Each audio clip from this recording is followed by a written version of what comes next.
Okay, looks like we're customizing some Jordan Fragments. Let's go.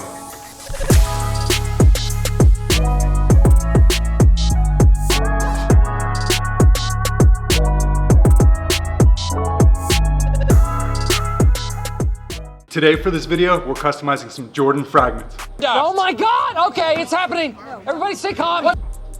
Well, some Jordan Fragment 3s. Yeah, they had us the first half, I'm not gonna lie. If you've ever been to Home Depot, you've seen Pella's products. Pella makes windows, doors, and a bunch of other stuff that's sold throughout the world. Best part about this company is they got some real sneakerheads that work there. The sole tastes not great. In fact, we've worked with Pella a bunch in the past on a bunch of different customs, and they're back this time for some custom Jordans. We talked a little bit about the logo and the design, and I got working on some mock-ups showing designs that I thought would look good on the shoes. Pella really only has two colors in their logo, yellow and black. We decided that the Fragment Jordan 3 is the perfect base shoe for this custom. Stay tuned for these custom Jordan Fragment 3s.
Thanks for watching this video, like and subscribe, and shout out to Pella for always being a dope partner with these custom shoes.